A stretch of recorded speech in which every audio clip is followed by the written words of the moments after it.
penting presiden itu boleh loh kampanye. Presiden itu boleh loh memihak. Presiden boleh berkampanye dan berpihak pada paslon tertentu dalam Pilpres. Pernyataan tersebut terlontar saat Presiden Joko Widodo menyerahkan pesawat Super Hercules dan helikopter ke Kementerian Pertahanan di Landasan Udara Halim Perdana Kusuma, Jakarta. Peserta Pilpres 2024 pun menanggapi pernyataan Jokowi soal Presiden boleh berkampanye dan memihak tersebut. Seperti Capres nomor urut 1 Anies Baswedan. Anies justru membandingkan pernyataan Jokowi sebelumnya bahwa Presiden akan netral dalam pemilu 2024. Anies juga menyerahkan penilaian ke masyarakat. Masyarakat bisa mencerna dan nanti menakar, menimbang pandangan tersebut. Karena sebelumnya yang kami dengar adalah netral, mengayomi semua, memfasilitasi semua. Sementara Cawapres nomor urut 3 Mahfud MD enggan menanggapi pernyataan Jokowi. Mahfud menjelaskan dirinya tidak mempersoalkan sikap Jokowi. Atas negara gitu. Ya enggak apa-apa, kalau presiden mengatakan begitu silakan aja, Anda mau ikut atau enggak itu kan terserah. Tapi kalau menurut aturannya seperti apa, Prof? Aturannya etikanya gimana secara ketat? Enggak, nanti tanya ke apa namanya Biro Hukum Sekretaris Negara aja. Memperkeruh Di sana aja. Enggak, kalau saya enggak keruh tuh, malah sejuk ini ke sini. Begitu juga dengan Cawapres nomor urut 2, Gibran Rakabuming Raka yang enggan mengomentari pernyataan sang ayah. Gibran memilih untuk fokus berkampanye. Soal pernyataan Jokowi bahwa Presiden boleh memilih, Gibran membiarkan masyarakat yang menilai. Yaitu biar masyarakat yang menilai aja ya. Kita fokus di sini dulu. Ya. Undang-Undang Nomor 7 Tahun 2017 tentang Pemilu Presiden dan Wakil Presiden yang masih menjabat memang diperbolehkan ikut serta dalam kampanye pasangan Capres-Cawapres. Dalam pasal 299 Undang-Undang Pemilu menegaskan, ayat 1, Presiden dan Wakil Presiden berhak melaksanakan kampanye. Pada ayat 2 menyatakan bahwa pejabat negara yang merupakan kader parpol diizinkan untuk berkampanye.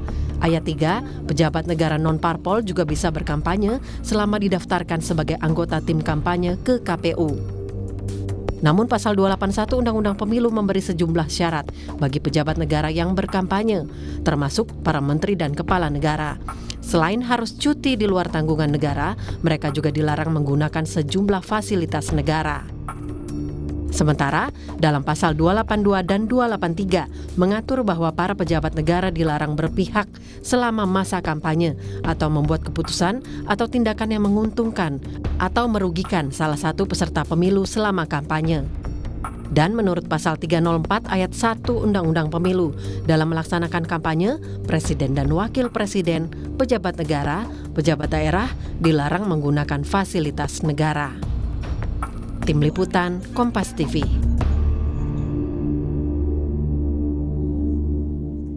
Ya, Saudara Presiden Joko Widodo menyatakan bahwa dirinya boleh berkampanye dan memihak dalam pemilu. Meskipun kita sudah mengetahui kemana arah dukungan Jokowi, namun siapa yang akan lebih diuntungkan dengan keberpihakan Presiden dalam Pilpres 2024. Kita bahas di pagi hari ini bersama dengan sejumlah narasumber melalui sambungan Zoom atau sambungan daring. Sudah ada juru bicara Timnas Anies Muhaimin yang merupakan juga co-kapten dari Amin. Sudah ada Pak Sudirman Said. Assalamualaikum Pak Dirman, sehat ya? Waalaikumsalam, selamat pagi, sehat alhamdulillah. Dan juga ada Wakil TKN Prabowo Gibran, Mas Habibur Rahman. Assalamualaikum, selamat pagi Wakil Ketua TKN. Waalaikumsalam, selamat pagi dari Jakarta Timur. Oke, kemudian juga nanti akan menyusul ada juru bicara dari TPN Ganjar Mahfud, ada Pak Ahmad Baidowi nanti akan menyusul, serta pengamat politik dari Universitas Paramadina, Pak Ahmad Hoirul Umam. Selamat pagi, Assalamualaikum Mas Umam. Pagi, waalaikumsalam Mbak Adisti, Pak Dirman, Mas Habib. Ya, teman-teman semua sehat. Ya, kita masih membahas yang masih menjadi fokus perhatian dan juga disorot oleh publik adalah soal pernyataan Presiden Joko Widodo yang mengatakan bahwa presiden ini boleh berkampanye dan juga boleh berpihak.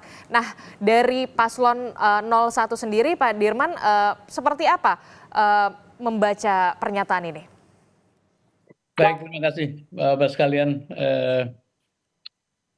Jadi tentu saja itu kan hak tiap pribadi menyampaikan pandangan, tapi yang jadi soal sekarang adalah yang menyampaikan pandangan seorang kepala negara, seorang panutan dan sumber referensi tertinggi. Jadi saya melihat ada 3 aspek.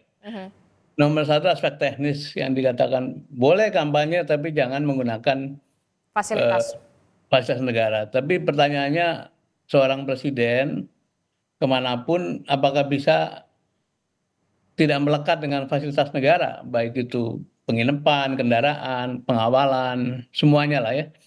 Jadi sesuatu yang secara teknis agak sulit memisahkan antara tugas seorang kepala negara presiden dengan fasilitas.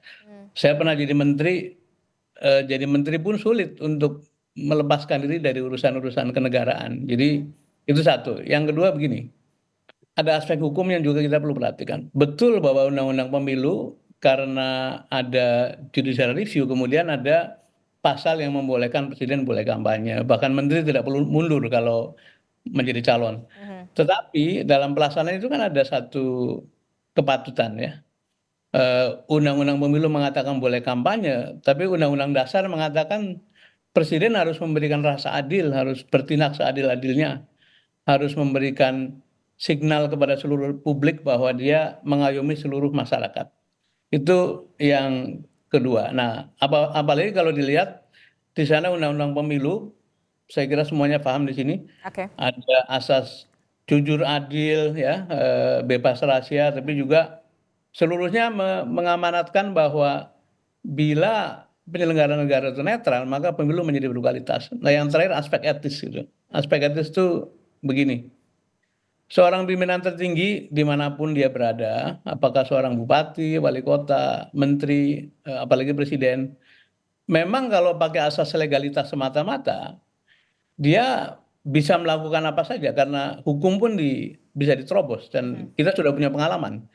Ketika seorang wali kota yang belum memenuhi syarat usia ingin dimasukkan sebagai calon, kemudian hukumnya diubah oleh satu struktur yang menjadi perhatian seluruh dunia bahwa ada aspek nepotisme, ada aspek menggunakan keluarga sebagainya. Nah, kalau ini terus-menerus dilakukan, saya khawatir kualitas pemilu kita tidak sebaik yang kita harapkan. Karena itu ada tugas penting dari seorang kepala negara di samping memang menegakkan aturan hukum, yaitu memimpin. Memimpin artinya memberikan teladan, mendidik masyarakat, memberikan contoh terbaik dalam hal perilaku dan pilihan-pilihan sikap. Ini mungkin perlu kita ingatkan kepada Bapak Presiden bahwa tidak semata-mata seorang kepala negara itu bertindak karena boleh tidak boleh secara hukum, tapi juga ada masalah kepatutan. Itu mungkin komentar kami sementara. Terima kasih. Oke, itu tadi penjelasan dari Paslon 01. Saya juga ingin menyapa yang kemudian baru bergabung, ada juru bicara TPN Ganjar Mahfud, Pak Ahmad Baidowi. Assalamualaikum, Mas Owi. Nomor 2 dulu dong. Iya, saya ingin menyapa dulu karena baru bergabung begitu ya Mas Habibur Rahman. Iya, Mas Habibur Rahman, ini bagaimana menanggapi ini pernyataan Presiden Joko Widodo boleh memihak, kemudian boleh kampanye. Paslon 02 sendiri merasa diuntungkan dengan pernyataan Presiden Joko Widodo? Jadi saya komentari dulu pernyataan senior saya Pak Sudirman Said tadi ya. Saya berpendapat bahwa dalam konteks konstitusi, dalam konteks undang-undang, dalam konteks etika, tidak masalah seorang presiden menggunakan hak politik ya untuk berpihak dan berkampanye. Kita kupas satu-satu sebentar ya. Dalam konteks konstitusi, pasal 7 Undang-Undang Dasar kita, bahkan mengizinkan seorang presiden incumbent untuk maju kedua kalinya. Jadi kalau concern kita, ya, kalau kita diskusi ini kan mana yang substansi, yang mana yang bukan. Substansinya adalah yang dikhawatirkan soal abuse of power, penggunaan kekuasaan untuk menguntungkan diri sendiri dan merugikan orang lain. Itu kan abuse of power ya, secara menyimpang. Maka yang paling berpotensi melakukan abuse of power adalah presiden yang maju kedua kalinya. Itu dalam konteks konstitusi. Lalu ya presiden tentu punya hak yang merupakan juga bagian dari hak asasi manusia untuk meyakini dan bersikap secara politik, meyakini pilihan politik dan bersikap secara politik. Itu juga dijamin di Undang-Undang Pasal 23 Undang-Undang Hak Asasi Manusia. Ya. Dalam konteks undang-undang jelas ya, Pasal 280 ayat 2, presiden karena dia adalah orang yang dipilih secara politik melalui jalur politik, bukanlah pejabat yang tidak diperkenankan ikut kampanye. Ya 280 ayat 2. Lalu pasal 299 dikatakan secara tegas dan jelas presiden berhak untuk kampanye. Ini pasal tidak hanya mengatur untuk presiden yang maju kedua kali, bukan. Karena konteksnya itu abuse of power. Jadi orang yang punya power tetap boleh sepanjang. Nah ini dia nih, ada batasannya, ada rambu-rambunya, ada kata sepanjangnya. Bahwa itu harus cuti di 281. Kemudian tidak boleh menggunakan atribusi jabatan. Lalu ya juga ada pasal 547. Tidak boleh membuat kebijakan yang menguntungkan atau merugikan salah satu pasangan calon. Nah itu rambu-rambunya. Jadi kita nih kalau berdiskusi, kita jangan pusing dengan atribusi-atribusi, tetapi yang kita concern adalah substansinya apa? Substansinya adalah abuse of power. Nah, lalu soal etika. Etika itu kan dilanggar ketika kita merugikan orang atau menguntungkan orang secara tidak sah. Nah ini nggak ada yang dilanggar juga, gitu loh. Justru etikanya sebagai orang yang dipilih oleh rakyat, dia tetap harus bisa menjalankan tugas, tetapi dia juga berhak ya melaksanakan, mengeksekusi hak-haknya, hak-hak politik, hak-hak konstitusionalnya. Itu diatur. Makanya kita semua banyak hal. Hukum kita kan mengatur banyak hal, tetapi kita melindungi bangsa dan negara ini dari potensi-potensi abuse of power. Itu poinnya. Jadi nggak ada masalah. Apakah misalnya Gerindra Pak Prabowo Gibran merasa diuntungkan atau tidak? Ya kita lihat nanti ya. Semakin banyak orang mendukung kan semakin bagus. Apalagi memang tokoh yang sangat berpengaruh seperti Pak Presiden. Tapi perlu digarisbawahi Pak Adisti, kami ingin semuanya by constitution. By constitution, by law, by etik. Artinya 3 hal tersebut haruslah terpenuhi. Tidak ada pelanggaran etik sekalipun, gitu loh. Dan kami ingin menanggapi juga ya Pak Sudirman Said. Pak Sudirman bolak-balik soal MK-MK. Ya. MK-MK, Anda kalau nggak update ya.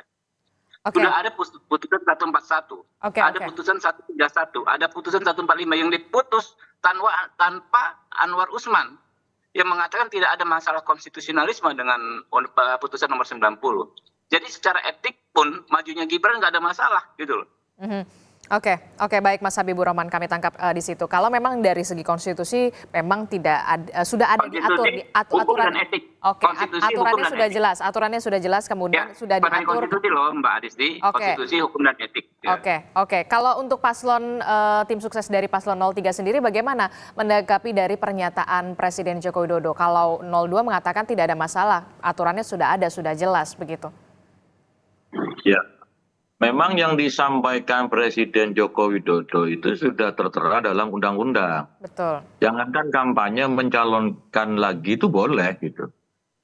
Masalahnya memang asas kepatutan yang harus dijujuk. Yani apa? Jangan sampai Presiden menggunakan institusi kepresidenannya mendukung salah satu pihak. Karena begini, Presiden Jokowi itu memiliki 2 atribusi. Satu sebagai presiden, satu Jokowi sebagai pribadi, bapaknya Gibran Raka Buming Raka. Di mana di dunia ini yang namanya orang tua itu tidak mendukung anaknya itu suatu hal yang mustahil. Nah, meskipun memiliki 2 atribusi yang berbeda, tetapi apa yang disampaikan oleh Pak Sudirman ada benarnya. Untuk membedakan 2 atribusi itu memisahkannya dalam praktek politik ketatanegaraan kita memang susah. Saya ambil contoh, bagaimana seorang presiden berkampanye itu sudah diatur, dia harus cuti, ya kan? Tidak boleh mengatasnamakan dirinya presiden. Seperti apa yang saya sampaikan di awal, tidak boleh menggunakan atribusi institusi kepresidenannya untuk kampanye. Itu satu. Yang kedua, ketika dia cuti bahwa dia sedang tidak menjabat sebagai presiden. Problemnya, artinya dia sebagai pribadi Joko Widodo. Dalam hal ini, kalaupun dalam orang kebanyakan beliau orang tua yang kebetulan anaknya hari ini maju. Tetapi ada pengamanan presiden, ada protokoler yang melekat dalam diri dalam melekat itu sepanjang presiden hidup gitu. Sepanjang presiden hidup dan masih jabatannya masih ada. Bahkan seorang mantan presiden pun di Indonesia itu masih dikawal oleh Pas Pampres. Ya, betul. Apalagi presiden yang aktif. Maka kemudian yang selalu kita tekankan terkait dengan netralitas pemerintah ini, jangan sampai menggunakan instrumen negara ini untuk memenangkan pasangan calon tertentu. Kalau kemudian misalkan hanya sekedar kampanye, ikut menjadi tim pemenangan calon, itu sudah tersedia dalam undang-undang. Termasuk calonnya Pak Habibur Rahman, ada menteri juga di tim suksesnya. Di calon kami ada seorang menteri jadi calon wakil presiden dan juga ada tim pemenangannya. Di calon 01 ada wakil ketua DPR yang maju. Dia sebagai apa? Dia sebagai pejabat negara. Ada protokolernya juga, termasuk juga tim pemenangannya juga ada dari kabinet, ada dari pimpinan di DPR. Jadi dalam praktek politiknya di Indonesia, ya memang untuk memisahkannya susah. Karena ada sesuatu yang melekat, meskipun dia itu tidak dalam posisi menjalankan tugasnya sebagai pejabat negara gitu. Nah, maka kemudian selalu kami katakan, termasuk di sejumlah media, penyampaian disampaikan oleh presiden itu sesuatu yang normatif. Yang sudah diatur dalam undang-undang. Cuman kami selalu mengingatkan jangan sampai ada penyalahgunaan kewenangan.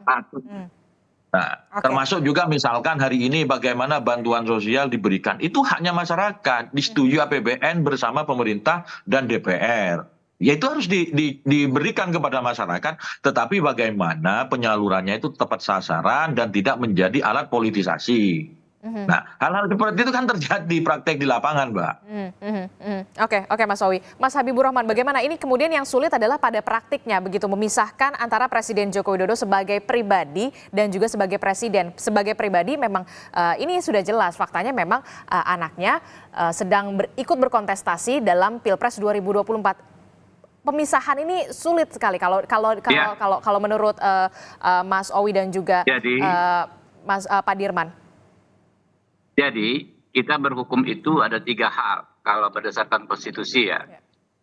Kepastian hukum yang adil dan bermanfaat. Jadi kepastian, keadilan dan kemanfaatan. 3 hal tersebut ya diterapkan secara bersama-sama. Kemanfaatannya kenapa? Misalnya tadi wakil ketua DPR ada protokol ya. Ada patwal. Ada Pas Pampres ya, macam-macam ya, ada yang dari TNI juga ya. Apakah dilepas ketika dia beraktivitas sebagai cawapres misalnya? Kan enggak juga gitu loh. Artinya apa? Karena itu ada aspek kemanfaatan buat siapa? Keselamatan pejabat publik. Sebetulnya bukan semata-mata. Halo, Mas Habibur Rahman. Baik, tampaknya kita sayangnya sinyalnya terputus begitu dengan Mas Habibur Rahman. Kita ke Mas Umam dulu kalau begitu. Mas Umam, menanggapi dengan tanggapan dari 01, 02 dan juga 03, apa yang kemudian bisa dibaca dari pernyataan Joko Widodo ini yang mengatakan boleh kampanye, boleh berpihak, kemudian ditanggapi oleh masing-masing paslon ini? Iya, saya mencermati betul apa yang menjadi concern dari teman-teman di kubu 01 dan juga 03 dan juga sejumlah poin klarifikasi yang disampaikan oleh Mas Habib dari kubu 02. Memang secara legal formal statement dari presiden itu tidak menjadi persoalan karena memang itu sesuatu yang sifatnya tadi dalam bahasa Mas Awi normatif. Tetapi memang dalam praktiknya ada beberapa hal yang kemudian perlu diantisipasi. Karena bagaimanapun juga kalau misal hal-hal yang sifatnya dasar itu diatur misalnya di pasal 304 Undang-Undang Nomor 7 Tahun 2017 tentang pemilu, yang mana ketika kemudian presiden termasuk wakil presiden memberikan dukungan, bahkan ikut berkampanye, yang boleh melekat kepada diri mereka hanya 3 hal.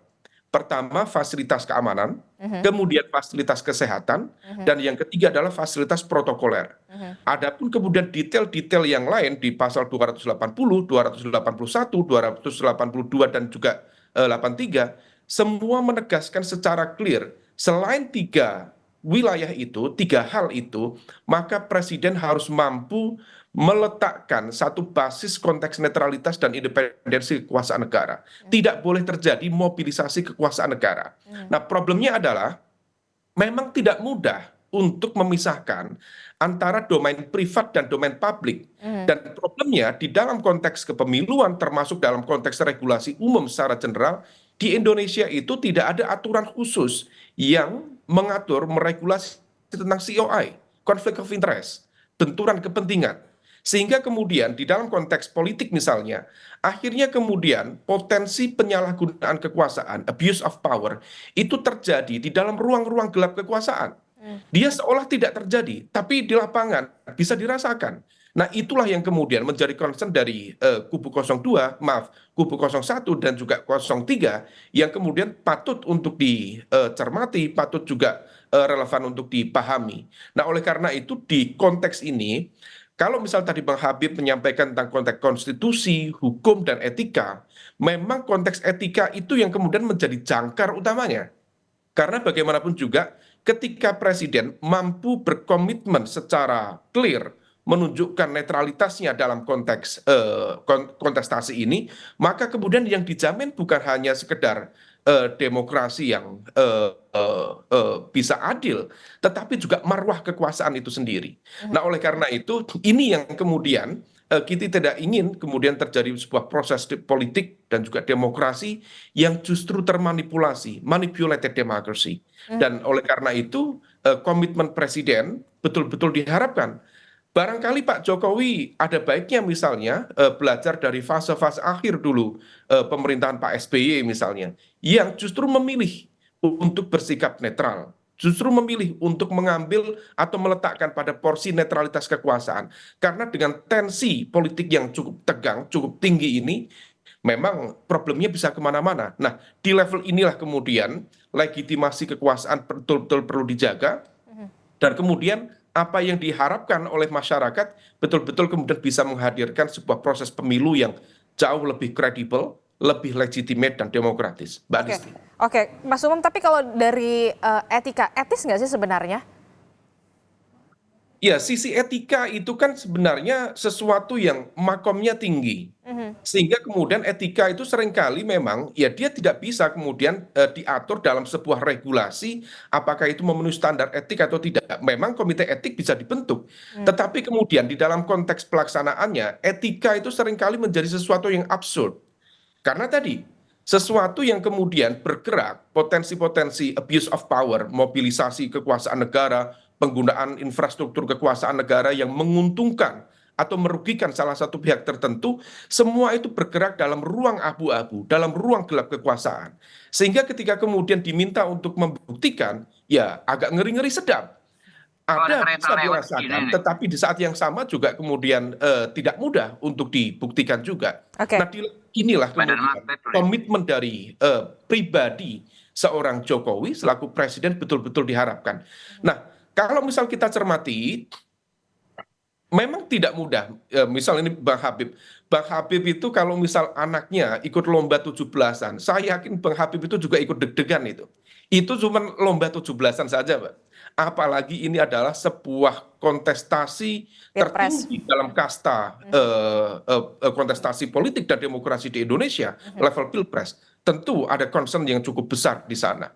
Nah, oleh karena itu, saya menduga barangkali statement dari Pak Jokowi itu adalah sebuah bridging yang dikondisikan sebagai sebuah momentum bagi beliau barangkali untuk mendeklarasikan secara terbuka keberpihakan dari Jokowi di menit-menit terakhir menjelang Pilpres di 14 Februari yang akan datang, yang barangkali diharapkan bisa memberikan insentif elektoral 2-3%, yang kemudian diharapkan sesuai dengan ekspektasi. Misalnya, kalau memberikan dukungan ke 02 misalnya, hal itu kemudian bisa mewujudkan target menang satu putaran. Tetapi sekali lagi legitimasi belum bisa, dan Pak. kekuasaan Nanti minggir aja dulu, akan dipertaruhkan di sana. Oke, itu merupakan bentar. salah satu bisa dikatakan kalau menurut Mas Umam salah satu bridging begitu ya, kalau misalkan bahwa memang Presiden Joko Widodo ini ke paslon 02 begitu, ada insentif elektoral. Nah, Mas Habibur Rahman, ini kemudian yang kemudian dikhawatirkan oleh 01 dan juga 03 soal konflik kepentingan, terus kemudian juga ada fasilitas negara yang kemudian melekat begitu selama Presiden Joko Widodo ini nanti kalau memang berkampanye. Jangan dijawab dulu Mas Habib, kita jeda dulu, tetaplah bersama kami di Sapa Indonesia Pagi. Terima kasih Anda masih bersama kami di Sapa Indonesia Pagi. Saudara, kita masih membahas soal pernyataan Presiden Joko Widodo yang menyebut bahwa Presiden boleh berkampanye dan juga boleh berpihak. Dan ini kemudian dibahas di pagi hari ini bersama Pak Sudirman Said dari Paslon 01, kemudian juga ada Mas Habibur Rahman dari tim sukses Paslon 02 dan juga Mas Owi dari tim sukses dari Paslon 03 dan juga ada Mas Umam. Sebelum sampai kita lanjutkan lagi, ini ada pernyataan Presiden. Kita mereview kembali. Presiden memang sebenarnya pernah meminta kepala daerah untuk tidak memihak dan mendukung kesuksesan pemilu serentak 2024. Dan hal ini disampaikan Presiden saat memberikan arahan ke kepala daerah pada 30 Oktober 2023. Kita simak bersama. Berikan dukungan pada tugas-tugas KPUD dan Bawaslu, tapi tidak mengintervensi apapun, membantu. Anggaran segera disegerakan. Dan juga saya minta jangan sampai memihak. Itu dilihat loh, hati-hati. Bapak Ibu dilihat.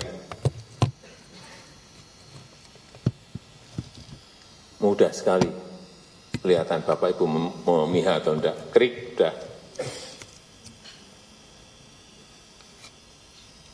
Dan juga pastikan ASN itu netral. Ya, itu tadi pernyataan Presiden Joko Widodo 30 Oktober 2023, Mas Habib. Dan Januari 2024 saya menilai agak kontradiktif begitu. Jawaban Anda, Mas Habib?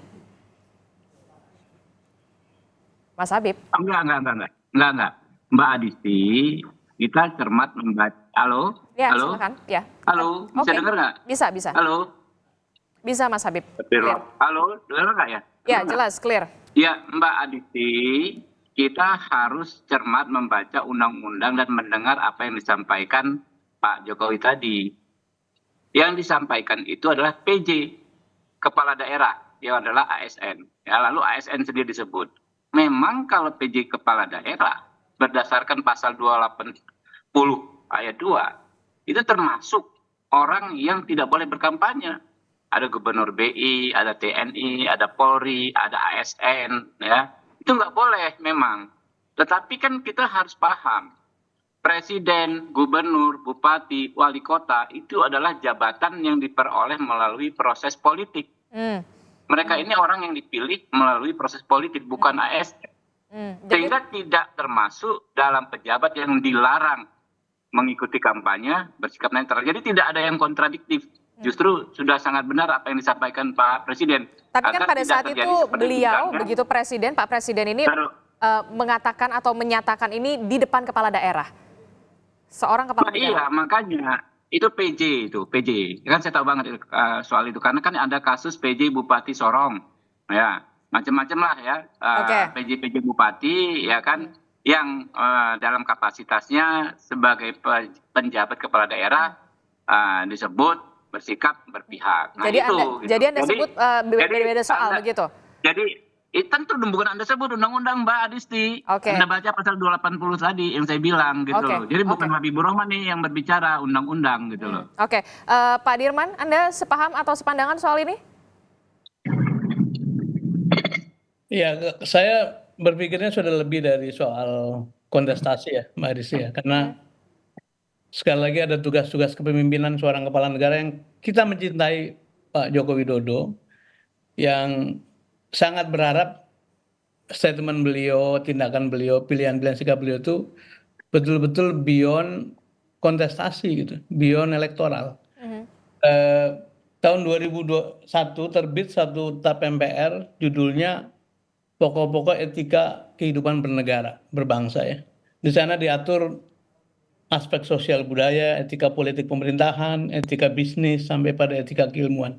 Di sana mengatur dengan jelas bahwa ada kewajiban dari para penyelenggara negara untuk terus-menerus menjaga etik itu. Dan tadi kalau yang dikatakan sahabat saya Pak Habibur Rahman, bila ASN saja tidak boleh berpihak, diminta netral, polisi diminta netral, apalagi kepalanya gitu ya. Jadi ini ada satu logika yang perlu diluruskan bahwa tergantung kita mau masuk pada soal-soal legal saja atau masuk mengangkat permainan ini menjadi lebih baik secara kualitas. Kalau saya memilih atau berharap betul bahwa presiden kita, apalagi menjelang mengakhiri masa jabatannya atau masa tugasnya, betul-betul meninggalkan contoh yang baik yang dikenang publik, dan Indonesia membutuhkan banyak sekali contoh-contoh baik seperti itu. Saya pernah melihat satu foto tahun 1945, di situ berderet tuh Bung Karno, Bung Hatta, kemudian ada Pak Sudirman Panglima, ada Natsir dan sebagainya, Agus Salim. Saya membayangkan satu suasana di mana beliau-beliau adalah politisi betul, walaupun waktu itu belum ada pemilu ya. Tapi beliau negarawan, beliau pendidik, beliau teladan, beliau contoh dari segala perbuatan baik. Dan menurut saya ada kewajiban tertinggi dari seorang kepala negara untuk menjadikan ini semua sebagai satu peran. Jadi bukan semata-mata peran sebagai pihak untuk ikut kontestasi, tapi juga peran sebagai pemimpin di mana moral atau istilahnya Bang Hoirul Umam tadi, etik sebagai patokan tertinggi, dan itu di luar atau melampaui hukum maupun konstitusi sekalipun. Jadi saya harapan saya atau doa saya adalah Pak Joko Widodo bisa memberikan peninggalan-peninggalan baik dalam soal tindakan, pilihan-pilihan sikap yang itu melampaui kebutuhan beliau sebagai orang yang kebetulan anaknya sedang berkontestasi, dan itu kita butuhkan sebagai bangsa. Mungkin. Oke, Mas Awi. Ya, kita berharap sebenarnya konsistensi atau keistiqomahan dalam menerapkan terkait dengan penegakan aturan ataupun keinginan. Bagaimana misalkan kekuasaan itu berhadapan dalam kondisi kontestasi seperti pemilu. Taruhlah tadi analoginya bahwa penjabat kepala daerah itu selalu diperintahkan oleh Pak Jokowi karena kebetulan penjabat kepala daerah itu adalah ASN. Dalam sisi aturan kepemiluan terkait ASN itu memang betul, tetapi dalam konteks yang lebih luas, penjabat kepala daerah itu kan statusnya sama dengan kepala daerah. Jadi kalau kami melihat tidak dalam konteks sebagai ASN-nya karena dia menjabat kepala daerah, tetapi penjabat kepala daerah itu memimpin sebuah daerah itu kan statusnya sama dengan kepala daerah. Itu yang diinginkan oleh Pak Jokowi sebagai sebuah pemimpin di daerah, jangan sampai mengarahkan, memberikan dukungan kepada calon-calon tertentu. Tentunya kalau dinaikkan ke level yang lebih atas, bahwa pemimpin sebuah negara itu diharapkan tidak memihak salah satu calon tertentu. Namun sekali lagi, karena ketentuan undang-undang pemilunya sudah seperti itu, baik semua kontestan pemilu tahu tentang isi mengenai undang-undang pemilu. Bahwa presiden itu boleh, menteri boleh berkampanye asalkan cuti. dan tidak menggunakan fasilitas negara untuk mobilisasi massa, untuk memobilisasi, tidak menggunakan alat negara untuk memobilisasi dukungan, kecuali kalau presiden dan wapres itu ada 3 hal yang melekat itu karena aspek keamanan, kesehatan dan juga protokoler. Nah, namun demikian, sekali lagi bahwa Pak Jokowi itu adalah bapaknya seluruh rakyat Indonesia. Maka memposisikan beliau sebagai bapaknya seluruh rakyat Indonesia dari segenap golongan itu menjadi hal yang utama. Ini sesuatu keteladanan, sesuatu panutan itu yang memang tidak diatur di norma manapun. Kalau normatifnya ada, kita sudah sepakat, tidak sedang berdebat apakah yang disampaikan presiden itu salah atau tidak. Iya, semua yang disampaikan presiden itu normatif gitu. Tapi aspek keteladanan, aspek kepatutan, aspek kepantasan itu yang kita tonjolkan. Jangan sampai nanti ada penyalahgunaan institusi kepresidenan. Nah, itu saya kira. Oke, ya itu yang kemudian. Kalau saya dikit boleh tanggapi, belum saya ini. Ya, Mas Habib, itu yang kemudian dikhawatirkan pasangan 01 dan juga 03 ada yang dikhawatirkan ada penyalahgunaan soal kewenangan begitu ya, untuk memobilisasi dukungan, Mas Habib. Ya makanya pertama ya tadi disampaikan Pak Gus Umam ya, Mas Awi ya, itu kan asumsi-asumsi. Sementara kan kita harus berbicara hal yang faktual. Kalau soal asumsi capek kita, karena nggak ada batasannya. Asumsi orang yang memegang kekuasaan berpotensi menyalahgunakan. Betul sekali. Orang yang punya kekuasaan asumsinya bisa korup. Betul sekali. Tetapi harus difaktualkan. Ada nggak secara faktual terjadi? Itu yang berbahaya kalau kita memaksakan asumsi menjadi sebuah fakta tanpa adanya bukti-bukti. Kan kita ada perangkat, ada Bawaslu, ada aturan. Dan jangan juga ini kita salah kaprah mempertentangkan regulasi dengan etika. Nggak boleh. Regulasi itu kita bikin, ya kita sama-sama pernah di DPR ya, sama-sama di DPR teman-teman semua. Itu berbagai aspek ada dalam regulasi itu. Kita berdebatkan berbulan-bulan. Ada aspek sosiologis, kultural, etika, semuanya ada di situ. Kesepakatan yang finalnya ya di regulasi, gitu loh. Jadi nggak bisa dipertentangkan regulasi dengan etika versi kita, versi kepentingannya kita, versi keperluannya kita. Oke. Kan kita bicara etika, ya teman-teman bicara etika, saya bicara etika kan bisa absurd, bisa macam-macam. Etika menurut Pak Sudirman ya menurut kepentingannya beliau. Etika menurut Mas Awi menurut kepentingannya beliau, etika menurut saya menurut kepentingan saya. Di mana kita ketemu? Ya di regulasi. Jadi kalau ada penyimpangan kekhawatiran Mbak Adisti tadi kan dibilang kan, ya itu kan asumsi. Kalau terjadi, misalnya nih ada pemanfaatan pekerja PKH yang di Kemensos ya, program keluarga harapan. Ya. Diminta untuk misalnya berpihak pada salah satu paslon. Dicarikan saja buktinya, dilaporkan ke Bawaslu. Kan simpel gitu loh. Jadi jangan kita remehkan regulasi, jangan kita remehkan hukum, jangan kita remehkan undang-undang. Itu semua bentuk kesepakatan kita yang kita bikin bersama-sama untuk kita taati dan untuk kita laksanakan gitu loh. Dan apalagi jangan juga kita paksakan dengan etika versinya kita. Nggak akan ketemu. Yang ada nanti jadi anarki. Saya punya etika saya, Pak Sudirman punya etika versi beliau, ya kan? Teman-teman punya versi masing-masing. Jadi anarki kita kalau kayak begitu. Oke. Mungkin itu ya. Saya mohon izin teman-teman. Oke, siap. Terima kasih sudah bergabung bersama di Sapa Indonesia Pagi Mas Habibur Rahman dari pasangan paslon 02. Nah, kita kembali lagi melanjutkan diskusi kita untuk Mas Umam. Mas Umam, nah ini kan tadi sudah diperdebatkan bagaimana kemudian oke lah kita sudah clear kalau soal ini normatif, aturan sudah ada, sudah jelas. Namun kemudian etikanya ini yang kemudian dikhawatirkan oleh paslon 01 dan juga 03 penyalahgunaan kewenangan dan segala macamnya. Nah, apakah ini juga akan mengubah peta persaingan terutama di wilayah konstituen? Iya, kalau peta persaingan hampir besar kemungkinan akan berdampak. Karena bagaimanapun juga dengan target satu putaran menang di kubu 02, kalau misal kemudian Presiden menunjukkan, mendeklarasikan secara terbuka dukungannya kepada 02, maka kemudian akan terjadi mobilisasi kekuatan yang cukup besar, baik di atas permukaan maupun di bawah permukaan. Nah, oleh karena itu, kalau misal kemudian hal ini betul-betul dilakukan, bahkan kalau menurut informasi spekulatif, statement dari Presiden Jokowi ini adalah sebuah bridging yang kemudian akan di-follow up dengan deklarasi secara terbuka untuk memberikan dukungan kepada 02.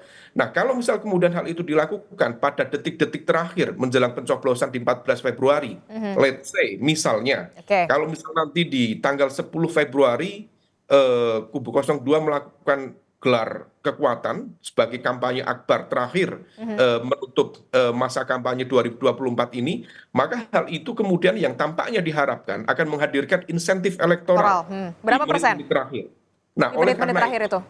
Ya, dan di saat yang sama ada impact politik yang lainnya, karena bagaimanapun juga dengan Jokowi mendeklarasikan terbuka dukungannya kepada 02, maka di saat yang sama itu adalah deklarasi sebagai sebuah bentuk pembangkangan terbuka terhadap ADART PDIP, di mana Jokowi saat ini masih diakui sebagai salah satu kader dan juga petugas partai di PDIP. Karena kita tahu ADART PDIP menegaskan semua kader dan juga petugas partai untuk tunduk pada aturan dan juga keputusan politik dari DPP di PDIP. Sehingga kemudian kalau misal Jokowi tidak mengikuti itu, maka secara terbuka adalah sebuah bentuk pembangkangan bahwa dia tidak lagi menjadi kader PDIP dan juga kemudian menunjukkan bahwa dia adalah bagian dari elemen netral dalam konteks elemen liar yang tidak berpihak dalam konteks kepartaian. Tapi begini Mas Umam, setelah kemudian Anda menyebutkan ini ada bridging, kemudian ada insentif elektoral, sesignifikan apa akan mendongkrak suara salah satu paslon?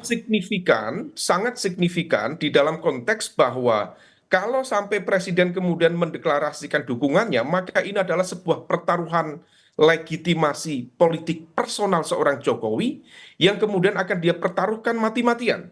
Kalau misal kemudian sampai tidak menang, misalnya kubu 01 Mas Anies dan juga Cak Imin dan juga atau kubu 03 Mas Ganjar dan juga Pak Mahfud mampu menahan kekuatan di kubu 02 sampai kemudian stagnasi elektabilitas terjadi di menit-menit terakhir 14 Februari dan akhirnya kemudian memaksa kubu 02 masuk di putaran kedua, maka akan ada sebuah pertaruhan besar. Dan disitulah kemudian tampaknya sekali deklarasi dilakukan oleh Jokowi, maka di situ semua hal at all cost, semua akan dilakukan untuk memenangkan kubu 02. Disitulah kemudian ruang gelap kekuasaan berpotensi dimainkan. Anda membaca ini merupakan upaya salah satu untuk bisa pilpres satu putaran? Besar kemungkinan iya. Karena bagaimanapun juga dalam proses 1 bulan terakhir ini kita mencermati ada semacam stagnasi elektabilitas yang tampaknya membuat gusar dari lingkaran 02 termasuk di lingkaran Pak Jokowi sendiri. Maka kemudian muncul sejumlah ide, muncul sejumlah spekulasi, dibutuhkan pukulan terakhir. Dan bentuk pukulan terakhir itu adalah deklarasi presiden. Dengan deklarasi presiden maka kemudian diharapkan ada margin yang barangkali selama ini mengalami stagnasi karena basis pemilih loyal Jokowi yang berada di PDIP relatif sudah bersih, sudah habis. Maka sudah mentok begitu ya menurut Anda, Mas Umam? Fase akhir itu. Oke. Kalau terakhir, Mas Umam, apakah mungkin kemudian nantinya Presiden Joko Widodo, okelah biar adil begitu, akan hadir di paslon 01, 02, dan 03 berkampanye, ataukah memang sulit? Mas Umam? Itu bagaikan pungguk merindukan bulan. Tidak mungkin terjadi menurut Anda begitu. Sangat kecil kemungkinannya dalam konteks ini sudah menjadi bagian dari pertarungan ego dan pertarungan nama baik bagi beliau. Karena sekali dia menunjukkan keberpihakan, kalau misal sampai kalah, maka kemudian hal itu bukan hanya menyangkut nama baik seorang Jokowi, tetapi dalam tanda kutip juga akan menyangkut keselamatan politik Jokowi dan juga lingkaran di keluarga dan juga lingkaran terdekatnya. Oleh karena itu apapun akan dilakukan oleh lingkaran Jokowi dan hal ini akan menjadi early warning system bagi seluruh aktor-aktor demokrasi untuk mempelototi. Nah disinilah sekali lagi Mbak mohon izin, Bawaslu seharusnya memiliki keberanian lebih untuk menggunakan exercise kekuasaannya dalam sebagai kapasitas sebagai pengawas kepemiluan. Kalau misalnya kemudian Bawaslu tidak memiliki keberanian untuk menyemprit kekuasaan yang lebih besar yang dianggap berpotensi melakukan pelanggaran dalam proses pemilu, maka inilah yang disebut dengan wujuduhu ka'adamihi. Ada, tapi seperti nggak ada. Demikian. Oke, baik. Terakhir, Pak Dirman, khawatirkah kemudian 01 kalau tadi Mas Umam berkatakan cukup signifikan insentif elektoral jika memang kemudian seorang Presiden Joko Widodo betul-betul mendeklarasikan ke salah satu paslon? Saya kira saya dengan Mas Awi ya sebagai pihak yang sedang berkompetisi tahu diri untuk tidak mengeterisen sebagai satu kompetisi semata-mata. Jadi saya juga cenderung begitu, cenderung memilih untuk mengetes norma saja. Nah sekarang begini, saya ingin meluruskan yang saya dengan Pak Habib tadi, karena mengganggu sekali tuh logikanya. Nomor satu begini, yang namanya etika itu universal, bukan pemahaman masing-masing. etika itu patut tidak patut dan ukurannya gampang sekali. Itu yang satu. Yang kedua gini, tidak benar kita mempertentangkan hukum dengan etika karena hukum itu dibangun di dalam bimbingan etika. Jadi etika harus ditaruh paling tinggi. Itu harus diluruskan begitu. Kemudian tadi dikatakan ada asumsi. Bukan lagi asumsi Mbak Rizky, bukan lagi asumsi para penonton sekalian. Sudah terjadi. Undang-undang diterobos untuk memasukkan anaknya yang belum memenuhi syarat. Itu menggunakan kewenangan. Bukan lagi asumsi bahwa itu kejadian. Para menteri membagikan bansos sambil mengatakan sampaikan terima kasih pada Pak Jokowi. Ini bukan lagi asumsi. Ini tindakan-tindakan sudah menunjukkan bahwa ada kecenderungan menyalahgunakan kekuasaan. Dan kami sekali lagi bukan sebagai kontestan, sebagai bagian dari kontestan, bukan, tapi sebagai warga negara, sebagai orang yang terdidik, ingin mengingatkan presiden bahwa ada tugas kepemimpinan, bukan hanya tugas kontestasi. Tugas kepemimpinan adalah memberikan keteladanan, membimbing rakyat, memilih tindakan-tindakan yang menjadi contoh terus-menerus supaya bisa dikenang oleh publik dalam waktu yang lama gitu. Jadi kami ada peninggalan berharap legasinya bahwa begitu yang kemudian kita kembalikan pada supaya legasinya Pak Jokowi ini legasi yang baik dan kita punya daftar pemimpin yang bisa kita ambil contohnya dalam kehidupan ke depan. Mungkin itu tanggapan saya. Oke, Mas Owi terakhir. Ya, ini apa yang sayang Om Habib itu sudah live ya, live dari Qatar. Itu sebenarnya statement yang berbahaya ketika mengkotak-kotakkan standar etik. Namanya etika itu dari Sabang sampai Merauke terkait etika kekuasaan itu sama gitu. Tetapi kalau kemudian dikotak-kotakan versi A, versi B sesuai kepentingannya, itu sangat berbahaya sekali. Terus yang berikutnya adalah bagaimana terkait dengan pengkondisian alat kekuasaan. Nah ini yang selalu kita tekankan. Contoh satu hal saja, terkait bantuan sosial. Coba Anda perhatikan hari ini, menjelang pemilu, bansos itu langsung diberikan oleh presiden. Padahal ada Kementerian Sosial, leading sektornya, ada Menteri Sosialnya yang dulu ikut merancang mengajukan anggaran ke DPR untuk dibahas dalam forum rapat badan anggaran bersama pemerintah dan DPR. Tetapi menjelang 2 bulan ini terkait dengan pemberian bantuan sosial, informasinya yang namanya Menteri Sosial Risma itu tidak terlalu terlibat. Nah, ini ada apa? Tentu publik akan bertanya-tanya. Ini sekali lagi bukan tentang perspektif kami, perspektif Pak Dirman, Mas Umam, dan yang lain-lain. Ini kenyataan. Belum lagi misalkan bagaimana mengumpulkan para kepala desa. Ada temuan Bawaslu yang menyatakan bahwa kegiatan itu melanggar. Nah, hal-hal seperti itu yang sebenarnya yang selalu kita ingatkan, selalu kita himbau bahwa selain persoalan norma hukum, ada asas kepantasan, ada asas kepatutan, ada asas etika yang perlu diperhatikan oleh Presiden Jokowi yang kebetulan hari ini beliau sebagai kepala negara dan sebagai seorang ayah yang anaknya maju dalam kontestasi Pilpres. Berikan kami contoh keteladanan yang baik karena kami ini masih akan hidup jangka yang panjang karena generasi muda Indonesia ini perlu diberikan contoh keteladanan yang baik dari seorang kepala negara yang kebetulan anaknya menjadi sebagai kontestan pemilu. Terima kasih, Mbak. Oke, terakhir khawatir nggak kalau misalkan dikatakan Mas Umam insentif elektoralnya cukup signifikan begitu Mas Owi? Kalau melihat dari peta lembaga survei hari ini, berapa insentif yang bisa diberikan oleh Presiden Jokowi terhadap endorsement Jokowi. Nah, para pendukung Jokowi hari ini sudah terkonsolidasi ke salah satu paslon. Belum lagi kita lihat undecided votersnya, orang yang belum menentukan pilihan dalam sejumlah lembaga survei terakhir ini sudah semakin tipis. Kami yakini itu tetap ada pengaruhnya, tetapi apakah kemudian bisa menerobos menjadi satu putaran? Ya kita lihat saja nanti. Gitu. Namanya saja orang usaha. Orang usaha mau satu putaran segala macam cara digunakan. Tetapi apakah 01 dan 03 berdiam begitu saja sebagai sebuah kontestan? Tentu kita akan memberikan langkah-langkah yang untuk mengimbangi agar demokrasi kita tidak tercederai oleh pemanfaatan kekuasaan. Oke. Mau Pilpres 1 putaran, 2 putaran tetap saja yang dimenangkan itu hati rakyat begitu ya Pak Dirman, Pak Mas Owi dan juga Mas Umam. Terima kasih sudah bergabung bersama kami di Sapa Indonesia Pagi. Satu lagi Mbak Rizky. Ya silakan singkat saja, waktu kita terbatas. Kita ini kan mau menata negara gitu ya. Untuk apa sih merebut kekuasaan dengan segala cara sehingga boleh menang secara politik tapi legitimasinya tidak ada. Itu kan sebetulnya sedang membangun satu bangunan di mana bawahnya keropos. Jadi kita sih kepenginnya baik-baik saja dan seluruh aturan diselenggarakan termasuk soal-soal etika tadi kita jaga bersama. Oke, Begitu.